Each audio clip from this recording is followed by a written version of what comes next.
Joining us right now for his take on the top moments is pollster and political strategist Frank Luntz. Frank, it's great to see you. Let's walk through it and understand what you found the American public thinks about what the president said. Shall we walk through? What was before we even get there, what was your biggest takeaway? Well, listening to you all banter back and forth, and I hope it was banter. We really are still a divided country. And I believe that the president had a brilliant opportunity yesterday to do what he said in the speech. He talked about unity several times. That was obviously his key word for the first 10 minutes, 12 minutes of the speech.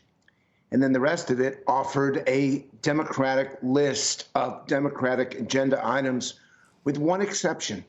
To me, the most important point of last night is when people on both sides of the aisle started chanting USA, USA together.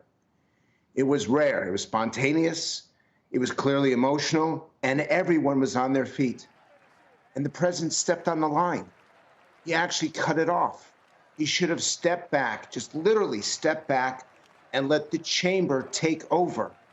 And instead, he attempted to continue. And I think it was a missed opportunity for him, and that's how I felt about so much of yesterday. I had a group of 20 students from across the country, leaning slightly Democratic, and their conclusion was that they were disappointed, not that he didn't offer more specifics, because nobody expects that from State of the Union. It's that he missed the opportunity to lift people up. He missed the opportunity to make a difference. And so I think that today, not a single polling number will change. Democrats will still be Democrats, Republicans will still be Republicans, independents will still be disappointed, feeling that they have no home. And in the end, the focus on inflation was correct. It was the right priority for the American people, but I don't believe that he offered any real solutions for it. Frank, Biden touted his plan for corporations. He said to make it in America. Was that something he specifically, I should say, pointed out Intel's Pat Genslinger, who was there, invited to the State of the Union, who was praised for a semiconductor plant that he's building in Ohio with plans to increase investment from $20 billion to $100 billion. I want to play it, and then I want to get your reaction. Make more cars and semiconductors in America. More infrastructure and innovation in America. More goods moving faster and cheaper in America. More jobs where you can earn a good living in America.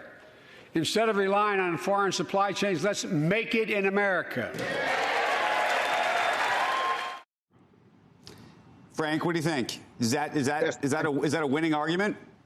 It's more than that. It was the single best line of the entire speech, and he delivered it well. And people in my group watching it responded very positively. It sounded actually a little Trumpian. It sounded like something that Donald Trump would have said in one of his State of the Union speeches, but you know that that is exactly what the American people want to hear. How is it going to benefit us, and how is it going to benefit us right now? So, frankly, from a speech perspective, that was a highlight of last night.